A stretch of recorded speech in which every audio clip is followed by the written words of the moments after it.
ओम शांति। आज 18 तारीख के अव्यक्त बाप दादा के अनमोल मधुर महावाक्य हैं।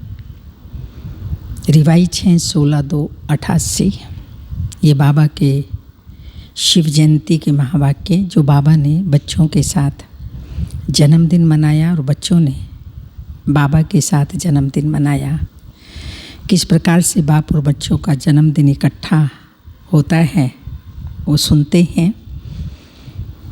सदा उत्साह में रहकर उत्सव मनाओ।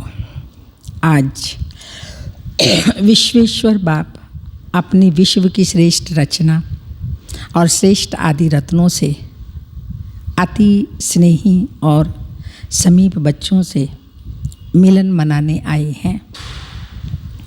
विश्वेश्वर बाप के बच्चे तो विश्व की सर्व आत्माएं हैं, लेकिन ब्राह्मण आत्माएं अति स्नेही समीप की आत्माएं हैं।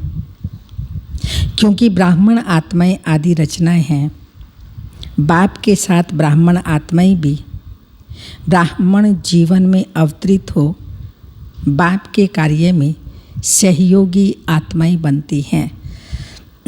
इसलिए बाप दादा आज के दिन बच्चों का ब्राह्मण जीवन के अवतरण का जन्मदिन मनाने आए हैं। बच्चे बाप का जन्मदिन मनाने के लिए उमंग उत्साह से खुशी में नाच रहे हैं, लेकिन बाप दादा बच्चों के इस ब्राह्मण जीवन को देख स्नेही और सहयोग में बाप के साथ साथ हर कार्य में हिम्मत के आगे बढ़ते हुए देख हर्षित हो रहे हैं। तो आप बाप दादा का बर्थडे मनाते हो और बाप बच्चों का बर्थडे मनाते हैं। आप ब्राह्मणों का भी बर्थडे है ना, तो सभी को बाप दादा जगदम्बा और सर्व आपके साथ एडवांस पार्टी की विशेष श्रेष्ठ आत्माओं सहित आपके अलौकिक ब्राह्मण जन्म की स्नेही से सुनहरी पुष्पों की वर्षा सहित मुबारक हो, मुबारक हो। यह दिल की मुबारक है, सिर्फ मुख की मुबारक नहीं, लेकिन दिलाराम बाप के दिल की मुबारक सर्वश्रेष्ठ आत्माओं को, चाहे सन्मुख बैठी हैं चाहे मन से बाप के सन्मुख हैं, चारों ओर के बच्चों को मुबारक हो, मुबारक हो। आज के दिन भक्त आत्माओं के पास बाप के बिंदु रूप की विशेष स्मृति रहती है। शिव जयंती व शिवरात्रि कोई साकार रूप में यादगार नहीं है, लेकिन निराकार बाप ज्योति बिंदु जिसको शिवलिंग के रूप में पूजते हैं, उस बिंदी का महत्व है। आप सभी के दिल में भी बाप के बिंदु रूप की स्मृति सदा रहती है, तो आप भी बिंदु और बाप भी बिंदु। तो आज के दिन भारत में हर एक भक्त आत्मा के अंदर विशेष बिंदु रूप का महत्व रहता है। बिंदु जितना ही सूक्ष्म है उतना ही शक्तिशाली है। इसलिए बिंदु बाप को ही शक्तियों के, गुणों के, ज्ञान के सिंधु कहा जाता है। तो आज सभी बच्चों के दिल में जन्मदिन की विशेष उत्साह की लहर बाप दादा के पास अमृत वेले से पहुंच रही है। जैसे आप बच्चों ने विशेष सेवार्थ व स्नेही स्वरूप बन बाप का झंडा लहराया। बाप ने कौन सा झंडा लहराया? आप सभी ने तो शिव बाबा का झंडा लहराया। बाप क्या ये झंडा लहराएंगे? यह सेवा के साकार रूप की जिम्मेवारी बच्चों को दे दी। बाप ने भी झंडा लहराया, लेकिन कौन सा और कहाँ लहराया? बाप दादा ने अपने दिल में सभी बच्चों की विशेषताओं के स्नेह का झंडा लहराया। कितनी झंडे लहराए होंगे? बाबा ने कितने झंडे लहराए होंगे? इस दुनिया में इतने झंडे कोई लहरा नहीं सकते। कितना सुंदर दृश्य होगा, एक एक बच्चे की विशेषता का झंडा बाप दादा के दिल में लहरा रहा है। सिर्फ आप सबने झंडा नहीं लहराया, लेकिन बाप दादा ने भी लहराया। ये झंडा लहराते हो तो उस समय क्या होता है? फूलों की वर्षा। तो बाप दादा भी सभी बच्चों की विशेषता के स्नेह का झंडा लहराते हैं। तो कौन सी वर्षा होती है? हर एक बच्चे के ऊपर बाबा ने कई वरदान दिए हैं। अविनाशी भव, अमर भव, अचल अडोल भव। इन वरदानों की वर्षा होती है। ये वरदान ही बाप दादा के अविनाशी अलौकिक पुष्प हैं। बाप दादा को इस अवतरण दिवस की अर्थात शिव जयंती दिवस की बच्चों से भी ज़्यादा खुशी है। खुशी में खुशी है, क्योंकि यह अवतरण का दिवस हर वर्ष यादगार मनाते हैं। लेकिन जब बाप का साकार ब्रह्मा तन में अवतरण होता है तो बाप दादा को इसमें भी विशेष, शिव बाप को विशेष इस बात की खुशी रहती है। कितनी समय से अपने समीप स्नेही बच्चों से अलग परम धाम रहते हैं। पूरा 5000 वर्ष से शिव बाबा हम बच्चों से अलग रहते हैं, परम धाम में रहते। चाहे परम धाम में और चाहे आत्माएं रहती भी हैं, और आत्माएं रहती भी हैं, लेकिन जो पहली रचना आत्माएं हैं, जो बाप समान बनने वाली सेवा की साथी आत्माएं हैं, वह कितनी समय के बाद अवतरित होने से फिर से आकर मिलती हैं। कितनी समय की बिछड़ी हुई श्रेष्ठ आत्माएं फिर से आकर मिलती हैं। अगर कोई अति स्नेही बिछड़ा हुआ मिल जाए तो खुशी में विशेष खुशी होगी ना। अवतरण दिवस अर्थात अपनी आदि रचना से फिर से मिलना। आप सोचेंगे हमें बाप मिला और बाप कहते हैं, हमें बाबा मिला और बाबा कहते हैं, कितने बड़े नशे की बात है। स्वयं भगवान कहे हमें बच्चे मिले। तो बाप को अपने आदि रचना पर नाज है। आप सब आदि रचना होना, क्षत्रिय तो नहीं होना। सभी सूर्यवंशी आदि रचनाएं हैं। ब्राह्मण सो देवता बनते हैं ना। तो ब्राह्मण आत्माएं आदि रचना है, अनादि रचना तो सब हैं। सारे विश्व की आत्माएं रचना हैं। लेकिन आप अनादि और आदि रचना हो तो डबल नशा है ना। आज के दिन बाप दादा विशेष एक स्लोगन दे रहे हैं। पहले बाप दादा ने वरदान दिए, अब विशेष एक स्लोगन दे रहे हैं। आज के दिन को उत्सव का दिन कहा जाता है। शिवरात्रि व शिव जयंती उत्सव मनाते हैं। उत्सव के दिन का यही स्लोगन याद रखना। कौन सा स्लोगन याद रखना? ब्राह्मण जीवन की हर घड़ी उत्सव की घड़ी है। ब्राह्मण जीवन की हर घड़ी उत्सव की घड़ी है। ब्राह्मण जीवन अर्थात सदा उत्सव मनाना, सदा उत्साह में रहना और सदा हर कर्म में आत्मा को उत्साह दिलाना। तो उत्सव मनाना है, उत्सव में रहना है और उत्सव दिलाना है। रहना है और मनाना है और रहना है। जहाँ उत्सव होता है वहाँ कभी भी किसी भी प्रकार का विघ्न उत्साह वाली आत्मा को उत्साह से हटा नहीं सकता। जैसे अल्पकाल के उत्साह में सब बातें भूल जाती हैं ना। कोई उत्सव मनाते हो तो उस समय के लिए खुशी के सिवाय और कुछ याद नहीं रहता। तो ब्राह्मण जीवन के लिए हर घड़ी, हाँ, हर घड़ी उत्सव की घड़ी। अर्थात हर घड़ी उत्साह में हैं। तो और कोई बातें आएंगी क्या? कोई भी हद के उत्साह में जाएंगे तो वहाँ क्या होता है? नाचना, गाना, खेल देखना और खाना, यही होता है ना। तो ब्राह्मण जीवन के उत्सव में सारा दिन क्या करते हो? सेवा भी करते हो, तो खेल समझ करते हो ना, या बोझ लगता है? हाँ, सेवा खेल समझ के करते हैं या बोझ लगता है? आजकल की दुनिया में कोई भी अज्ञानी आत्माएं थोड़ा भी दिमाग का काम करेंगी तो कहेंगी बहुत थक गए हैं, दिमाग के ऊपर काम का बहुत बोझ है। और आप सेवा करके आते हो तो क्या कहते हो? सेवा का मेवा खा के आए हैं। क्योंकि जितनी बड़ी ते बड़ी सेवा के निमित्त बनते हो, उतना ही सेवा का प्रत्यक्ष फल बहुत बढ़िया और बड़ा मिलता है। तो प्रत्यक्ष फल खाने से और ही शक्ति आ जाती है ना, खुशी की शक्ति बढ़ जाती है।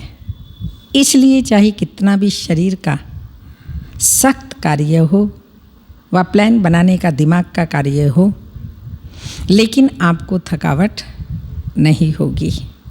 रात है व दिन है, पता भी नहीं पड़ता है ना।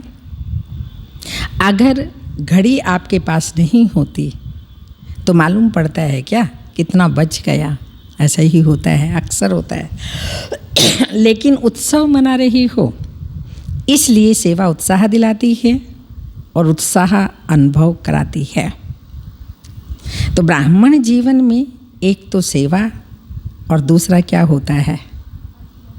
माया आती है। माया का सुनकर हंसते हो, क्योंकि समझते हो कि माया को हमारे से ज़्यादा प्यार है। आपका प्यार नहीं है, उनका प्यार है। उत्सव में खेल भी देखा जाता है। आजकल सबको ज़्यादा खेल कौन सा पसंद आता है? मिक्की माउस का खेल बहुत करते हैं। एडवर्टाइज भी मिक्की माउस के खेल में दिखाते हैं।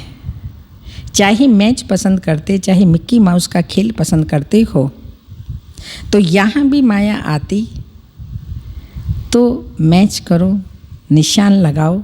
खेल में क्या करते हो? गेंद आता है और आप फिर दूसरी तरफ फेंकते हो और कैच कर लेते हो, तो विजयी बन जाते हो ना।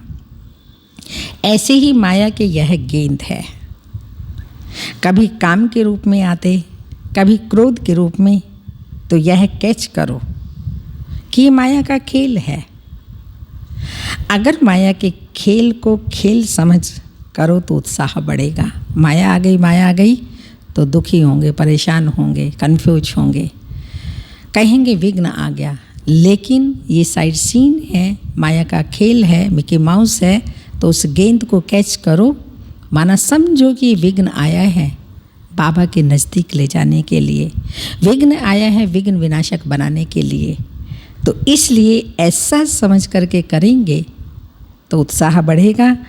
और अगर माया की कोई परिस्थिति को दुश्मन समझ करते हो तो घबरा जाते हो।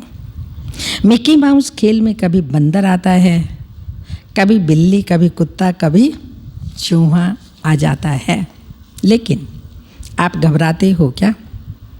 मज़ा आता है ना देखने में। तो यह भी उत्सव के रूप में माया के भिन्न भिन्न परिस्थितियों का खेल देखो।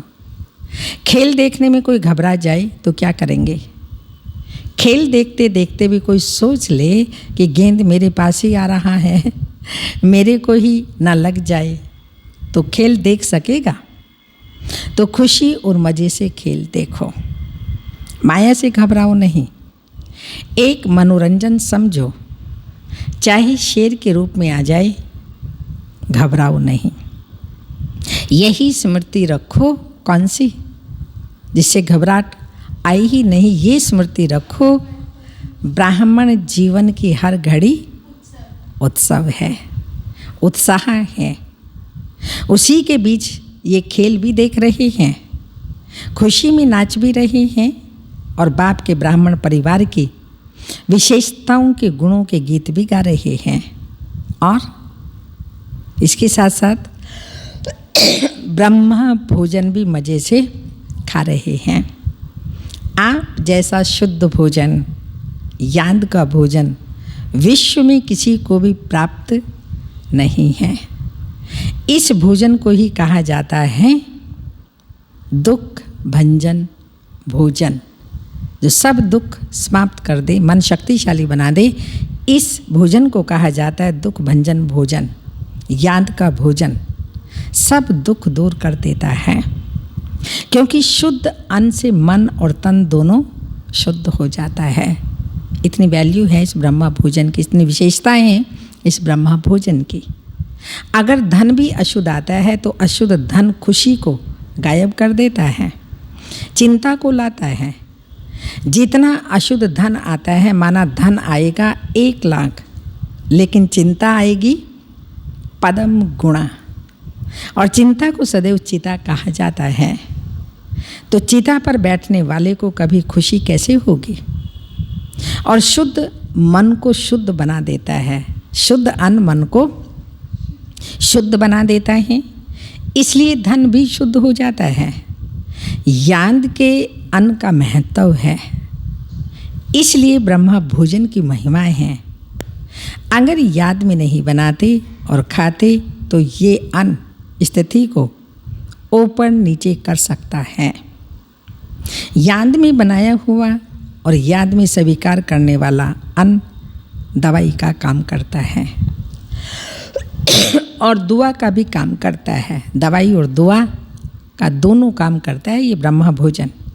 याद का अन्न कभी नुकसान नहीं कर सकता, इसलिए हर घड़ी उत्सव मनाओ, माया किस भी रूप में आए।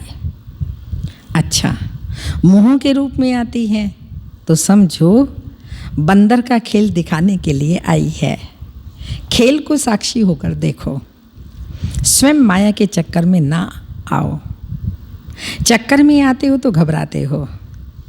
आजकल छोटे छोटे बच्चों को ऐसे मनोरंजन के खेल कराते हैं, ऊंचा भी चढ़ाएंगे और नीचा भी लाएंगे।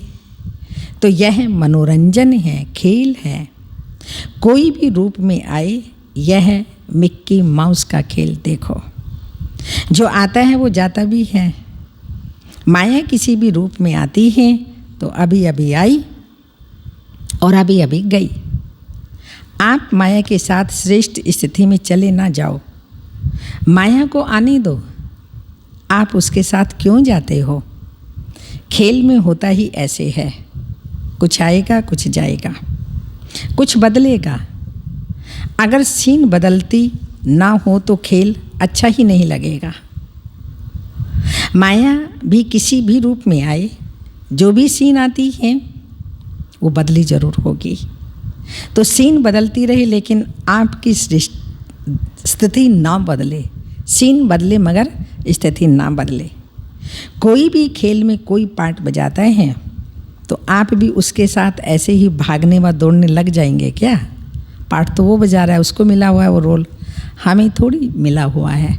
अगर हमारी स्थिति अप डाउन होती है, ऊपर नीचे होती है, तो माना हम खेल के साथ ऐसा अप डाउन स्थिति कर रहे हैं। हमें वो खेल साक्षी होकर के देखना है, उमंग उत्साह में रहना है, ना कि उस खेल जैसे ही करने लग जाना है। देखने वाले तो सिर्फ देखते हैं ना। तो माया नीचे गिराने के लिए आए या कोई भी स्वरूप में आए, लेकिन आप उसका खेल देखो, कैसे नीचे गिराने के लिए आई। उसके रूप को कैच करो और खेल समझ उस दृश्य को साक्षी होकर के देखो। आगे के लिए और स्व की स्थिति को मजबूत बनाने की शिक्षा ले आगे बढ़ो। हाँ, अपनी स्थिति मजबूत बनाने के लिए शिक्षा लो और आगे बढ़ो। तो शिवरात्रि का उत्सव अर्थात उत्साह दिलाने वाला उत्सव सिर्फ आज का दिन नहीं, लेकिन सदा ही आपके साथ उत्सव है और उत्साह साथ है। इस स्लोगन को सदा साथ रखना। हर घड़ी उत्सव की घड़ी आपके लिए उत्सव है और उत्साह साथ है। इस स्लोगन को सदा याद रखना और अनुभव करते रहना। उसकी विधि सिर्फ 2 शब्दों की है। वो 2 शब्द हैं, साक्षी और साक्षी होकर के देखना और बाप को साथी बना करके रहना। बाप के साथी रहेंगे तो जहाँ बाप है वहाँ साक्षी होकर देखने से सहज ही माया जीत बन अनेक जन्मों के लिए जगत जीत बन जाएंगे। तो समझा क्या करना है। स्वयं बाप हर बच्चे को साथ देने के लिए गोल्डन ऑफर कर रहे हैं, इसलिए सदा साथ रहो। वैसे डबल फॉरेनर्स अकेले रहने में पसंद करते हैं, वो साथ इसलिए नहीं रहते कि कहाँ बंधन ना बन जाए, स्वतंत्र रहें, लेकिन इस साथ में साथ रहते भी स्वतंत्र हैं। बंधन नहीं अनुभव होगा। अच्छा, तो आज का दिन डबल उत्सव का है। वैसे जीवन भी उत्सव है और यादगार उत्सव भी है। बाप दादा सभी विदेश के बच्चों को सदा याद करते भी हैं और आज भी विशेष दिन की याद दे रहे हैं, क्योंकि जो भी जहाँ से आए होंगे सभी के याद पत्र लाए होंगे, कार्ड पत्र टोलियाँ लाई। तो जिन बच्चों के दिल के उत्साह का याद प्यार व किसी भी रूप से अपनी याद निशानी भेजी है, उन सब बच्चों को बाप दादा भी विशेष याद का रिटर्न पदम गुणा दे रहे हैं। और बाप दादा देख रहे हैं हर एक बच्चे के अंदर सेवा का और सदा माया जीत बनने का उमंग उत्साह बहुत अच्छा है। हर एक बच्चा अपनी शक्ति से भी ज़्यादा सेवा में आगे बढ़ रहा है और बढ़ता ही रहेगा। बाकी जो सच्ची दिल से सेवा, दिल का समाचार बाप के आगे रखते हैं तो सच्ची दिल पर साहिब राजी है। इसलिए दिल के समाचार में जो भी कोई छोटी छोटी बातें आती भी हैं तो वह बाप की विशेष याद के वरदान से समाप्त हो ही जाएंगी। बाप का राजी होना अर्थात सहज बाप की मदद से माया जीत बनना। इसलिए जो बाप को दे दिया, चाहे समाचार के रूप में, पत्र के रूप में, रू रिहान के रूप में, जब बाप के आगे रख लिया, दे दिया, तो जो चीज़ किसी को दी जाती है वो अपनी नहीं रहती, वह दूसरे की ही हो जाती है। अगर कमजोरी का संकल्प भी बाप के आगे रख दिया तो वह कमजोरी आपकी नहीं रही, आपने दे दी, उससे मुक्त हो गए। इसलिए यही याद रखना, मैंने बाप के आगे रख ली अर्थात दे दी। बाकी विदेश में उमंग उत्साह की लहर अच्छी चल रही है। बाप दादा बच्चों को निर्विघ्न बनाने के उमंग और उत्साह और सेवा में, बाप को प्रत्यक्ष करने में उमंग को देख हर्षित होते हैं। अच्छा, सदा अनादि और आदि रचना के रूहानी नशे में रहने वाले, सारी मुरली का सार ध्यान से सुनेंगे। सदा अनादि और आदि रचना के रूहानी नशे में रहने वाले, सदा हर घड़ी उत्सव समान बनाने वाले, सदा याद और सेवा के उत्साह में रहने वाले, सदा माया की हर परिस्थिति को खेल समझने वाले, साक्षी हो देखने वाले, सदा बाप के साथ हर कदम में साथी बन चलने वाले, ऐसे सर्वश्रेष्ठ ब्राह्मण आत्माओं को अलौकिक जन्म की मुबारक के साथ साथ याद प्यार और नमस्ते। सभी अति स्नेही दिल तख्त नशीन बच्चों को पावन शिव जयंती की पदम गुणा याद प्यार और मुबारक हो। हम बच्चों की रूहानी बाप दादा को याद प्यार, गुड मॉर्निंग, डायमंड मॉर्निंग, ओम है। किसी की कमी कमजोरी को न देख अपनी गुण व शक्तियों का सहयोग देने वाले मास्टर दाता भव।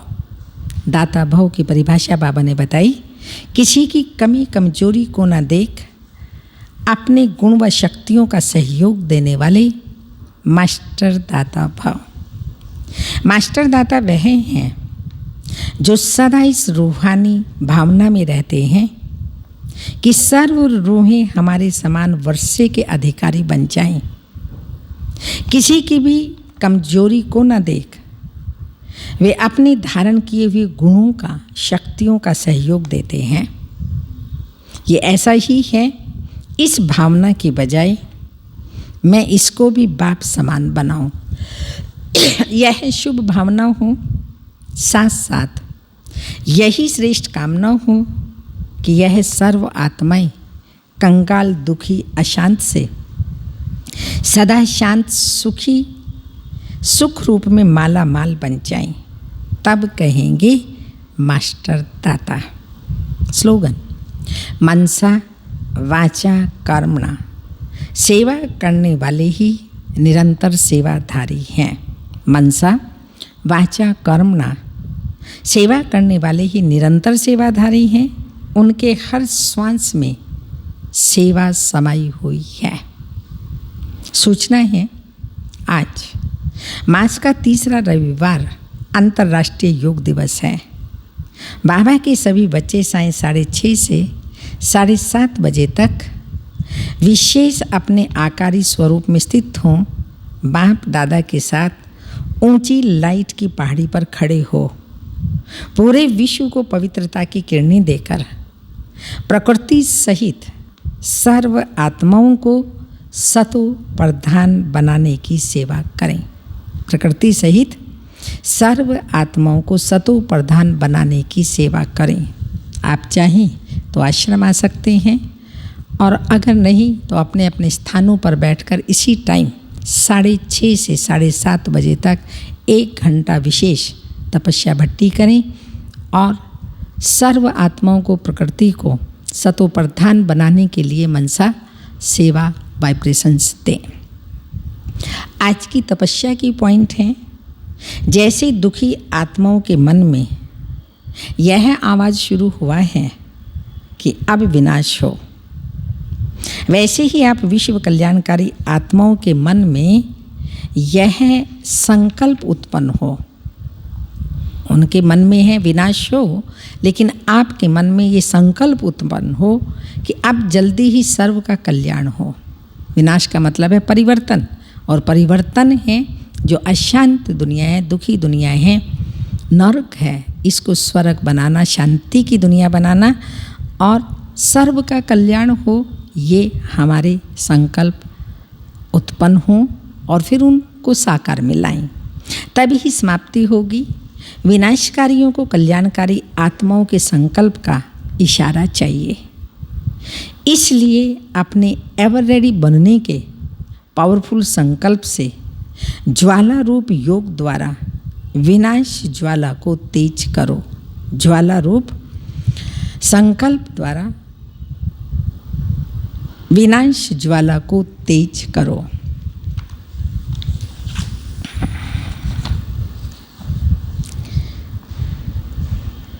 आज का दीदी जी की विशेषता का पॉइंट है ऑलराउंड एक्यूरेट और अलर्ट। ऑलराउंड एक्यूरेट और अलर्ट। दीदी का ध्यान यज्ञ की ऑलराउंड सेवा पर रहता। वे मुरली क्लास के पश्चात स्वयं भंडारे में चक्कर लगाती और कुछ समय सबके साथ बैठकर सब्जी काटने में मदद करते। एक्यूरेसी उनके जीवन में कूट कूट कर बाबा ने भरी थी। वे बाबा के अव्यक्त होने के बाद सभी पत्रों का जवाब खुद बैठकर लिखती या लिखवाती। कभी दीदी ने कोई भी सेवा पेंडिंग नहीं रखी। जो सेवा जब जरूरी है उसे उसी समय अलर्ट बनकर की और कराई। हमें भी याद आता है जब हम बंधन में थे, अपने लोग के घर में थे, तो बड़ी दीदी जी का इतना बेहद प्यार था। घर में ही लेटर आते थे और वो लेटर हमारे लिए ऐसे वरदान बन जाते थे जो आज हम देख रहे हैं साकार में। उन लेटर में वरदान वो साकार में आज हो रहे हैं।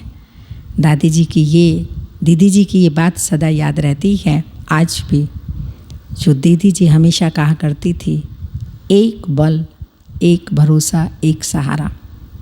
एक बाबा का बल आपके साथ है, बाबा पर आपको निश्चय है, और एक बाबा मेरा दूसरा न कोई, ये भरोसा है।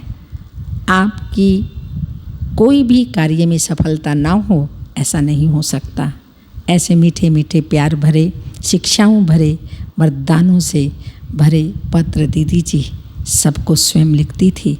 बहुत ही जीवन में उमंग आता, उत्साह आता और आगे बढ़ने की प्रेरणा आती, और इतना आगे बढ़ते थे कि जो बस बाबा के नज़दीक पहुँचते और हर कार्य में सफलता प्राप्त होती। ओम शांति।